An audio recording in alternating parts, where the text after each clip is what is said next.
మా గ్రామంలో ఓట్లు అమ్మబడవు. మేము మీకు అన్ని విధాలుగా సహకరిస్తాం.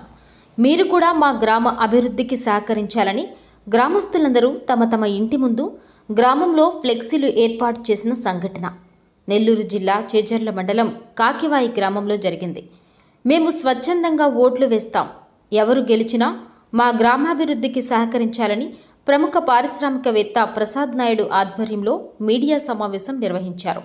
గ్రామస్తులందరినీ కూడా ఒక్క తాటి మీదకి తీసుకొచ్చిన ప్రసాద్ నాయుడును గ్రామస్తులు అభినందించారు.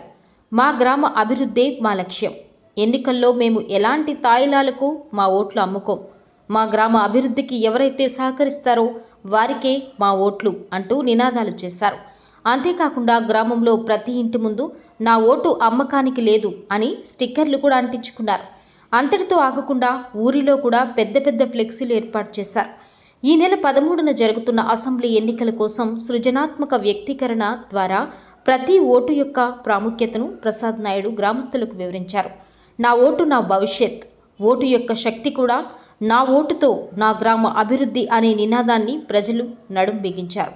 ఈ కార్యక్రమంలో గ్రామ సర్పంచ్, అన్ని పార్టీల నాయకులు, గ్రామస్తులు పాల్గొన్నారు. వాళ్ళు ఇస్తున్నారు, వీళ్ళు ఇస్తున్నారు, వాళ్ళు ఇచ్చారు, వాళ్ళు ఇవ్వకపోతే మనం ఎవరు ఇవ్వరు. ఏ పార్టీ కూడా కాకివాయి గ్రామంలో ఓట్లకి డబ్బులు పంచరు.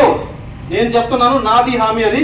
ఇద్దరు అభ్యర్థులతో కూడా నేను మాట్లాడతాను. ఇంకెవరైనా ఇండిపెండెంట్ డబ్బులు ఇచ్చేవాడు ఉంటే వాడితో కూడా మాట్లాడతాం. ఎవరైనా ఒకరు ఇద్దరు ఉండి మేము డబ్బు ఇస్తే కానీ ఓటు వేయం అనుకున్న వాళ్ళు ఎవరైనా ఉంటే నా దగ్గరికి రండి. ఇద్దరు పార్టీల డబ్బులు కూడా నేనే ఇస్తాను. కాకివాయి గ్రామానికి ఇచ్చేసినటువంటి నా మిత్రుడు, నా ప్రాణ స్నేహితుడు ఆనవ రంగమూరి రెడ్డికి ముందుగా నా కృతజ్ఞతలు తెలుపుకుంటున్నాను. ఈరోజు అతను ఇక్కడ పిలిపించిన ముఖ్య ఉద్దేశం ఏంటంటే, నిన్న లుమ్మిని ఫౌండేషన్ అని ఒకటి ఫౌండేషన్ స్టార్ట్ చేయడం జరిగింది. ఏదన్నా ఒకటి మనం పుట్టిన ప్రాంతానికి ఇక్కడ ప్రజలకు ఏదైనా సహాయం చేయాలన్న ఆలోచనతో ఒక ఉచిత కళ్యాణ మండపం, ఒక ఉచిత హాస్పిటల్, దానికి సంబంధించిన ఫౌండేషన్ నిన్న ఆంజనేయ స్వామి దగ్గర పూజలు చేసుకొని ఆ హాస్పిటల్కి సంబంధించిన ట్రస్ట్కి అన్ని హ్యాండ్ ఓవర్ చేయడం జరిగింది. నాకు ఒక ఆలోచన వచ్చింది, ఎక్కడికి వెళ్తుంది ఈ వ్యవస్థ? డబ్బులకి ఓట్లు అమ్ముకునేది ఒకరోజు ప్రలాభం కోసం 60 నెలల మన సొంత భవిష్యత్తుని తాకట్టు పెట్టడం ఏంటి? ఎవరు అభిప్రాయాలు వాళ్ళకుంటాయి. ఎవరైనా స్వేచ్ఛగా ఓటు వేసుకోవాలనేది నా సిద్ధాంతం. ఏ పార్టీలైనా సరే, ఏ రాజకీయ నాయకులైనా సరే ఓటర్ని ప్రలోభం పెట్టకూడదు అనేది ఎలక్షన్ కమిషన్ రూలు.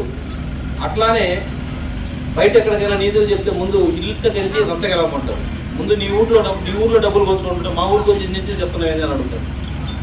ఆ ఉద్దేశం వేరే ఊరు పోయి చెప్పినప్పుడు అనిపించుకోకూడదు అనే ఒక సిద్ధాంతంతో ముందు నా గ్రామం నుంచే మొదలు పెడతామని చెప్పి నేను ఆలోచన చెప్పిన వెంటనే సంపూర్ణ సహకారాలు నాకు అందించినట్టు గ్రామస్తులకు ముందుగా పేరున నేను పదాభివందనం చేస్తున్నాను.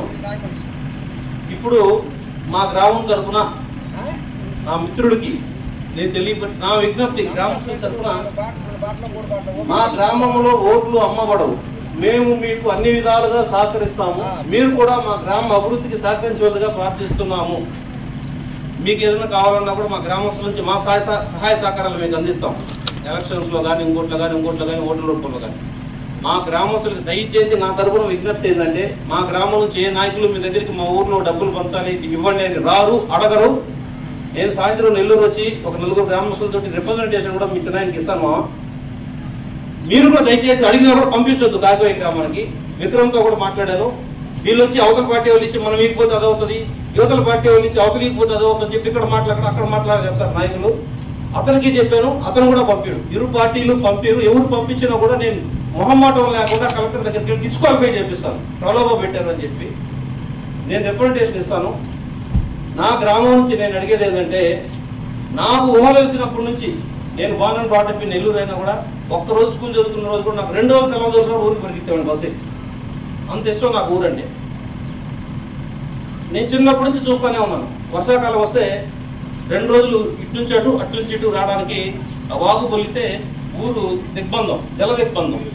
ఏదైనా ఎమర్జెన్సీ వెళ్ళాలన్నా కూడా ఇంక ఎమర్జెన్సీ లేదు, ఏమీ లేదు, అటే పోవాల్సిందే ప్రాణాలు. ఆ పరిస్థితి కాకుండా ఉండాలి అంటే ముందుగా మా ఊరికి ఒక high level bridge with 1/2 TMC water storage పశువులకి గ్రామంలో గ్రౌండ్ లెవెల్ పెరగడానికి సహకరించాల్సిందిగా ముందుగా నా గ్రామం తరఫున మీకు విజ్ఞప్తి చేస్తున్నాను. ఆల్రెడీ ఇరిగేషన్ ఎస్సీతో కూడా మాట్లాడాను. ఇప్పుడు రమ్మన్నట్టు లొకేషన్ చెప్పండి సార్, నేను డ్రాయింగ్స్ అన్ని రెడీ చేసి అప్రూవల్ ఇస్తానని నేను మాట్లాడి మీ చిన్న దగ్గరికి వచ్చి రిప్రజెంట్ చేస్తాను. రెండోది, ఇది ఎప్పుడో పురాతనమైన ఎలక్ట్రిఫికేషన్ ఊర్లో ఉండేది. పాత స్తంభాలు ఏ రోజు ఇరిగి పడతాయో తెలియదు. ఒకరోజు మా ప్రధాన వాళ్ళ ఇంట్లోనే రాత్రిపూట టకటకటక స్తంభం ఇరిగిపోయి తెగలు పడిపోయి 4 ఆవులు చచ్చిపోయింది. ఏమైంది దమ్మ దమ్మ దమ్మ దమ్మ సౌండ్లు, ఏందని చూస్తే ఆవులు బర్రెలు. సరే పోతే పోయింది. తర్వాత సంవత్సరం మనోజ్ అని కుర్రాడు, అందరికీ తలలో 4 లాంటివాడు. ఏ ఇంట్లో ఏ సమస్య వచ్చినా అర్ధరాత్రి ట్రాన్స్ఫార్మర్ ఫీజు పోయిందంటే, ఎండాకాలం వచ్చిందంటే రోజుకి 20 ఫీజులు పోతాయి. గంట సేపు కరెంట్ ఉంటే 2 గంటలు కరెంట్ ఉండదు. ఇంట్లో ఈ రోజు ఏసీలు లేనో లేరు. అరగంట ఏసీలు వేస్తే 2 గంటలు ఆగిపోవాలి, ఫీజు పోవాలి. వాడు వచ్చి పోయి టక్కడక్క ఫీజు వేయాలి. అట్లా చేసే ప్రయత్నంలోనే కరెంట్ షాక్తో చనిపోయాడు 2 సంవత్సరాల క్రితం. ఆ ఇబ్బందులు ఉండకూడదని మా గ్రామం నుంచి మీకు రెండో విన్నపం, గ్రామం అంతా ఎలక్ట్రిఫికేషన్ కొత్త స్తంభాలు వేసి కొత్త లైన్లు వేసి చేపించండి. గ్రామంలో రోడ్లు చూశారు. ఈరోజు మిమ్మల్ని ఊరంతా తిప్పిన కారణం కూడా, మేము నడిచి వచ్చిన కారణం కూడా ఎందుకంటే, అట్లీస్ట్ మీకు కనిపిస్తుంది కారులో వెళ్ళిపోయి డోర్ టు డోర్ తిరిగితే మెయిన్ రోడ్లో ఈ గ్రామ రోడ్ల పరిస్థితులు, ఈ డ్రైనేజ్ పరిస్థితులు మీకు అర్థం అవ్వాలని చెప్పి తిప్పింది ఊరంతా కూడా. ముందు ఇమీడియట్గా ఈ 3 సమస్యలు మా గ్రామం నుంచి పరిష్కరించాల్సిందిగా గ్రామస్తులు అందరి తరపు నుంచి నేను తెలుగుదేశం పార్టీ అభ్యర్థి అయినటువంటి ఆనం రామనారాయణ రెడ్డి గారి వారసుడిని, నా మిత్రుడిని ఆనం రంగమార్ రెడ్డి గారికి విజ్ఞప్తి చేస్తున్నాను. ఈ రిప్రజెంటేషన్ కూడా గ్రామస్తులతో కలిసి పేపర్ తీసుకొచ్చి ఈవినింగ్ వచ్చేదానికి ఎక్కడ ఖాళీగా ఉంటాయి అక్కడ బిజీగా ఉంటారు కాబట్టి 3 రోజులు ఎలక్షన్ ముందే రిప్రజెంటేషన్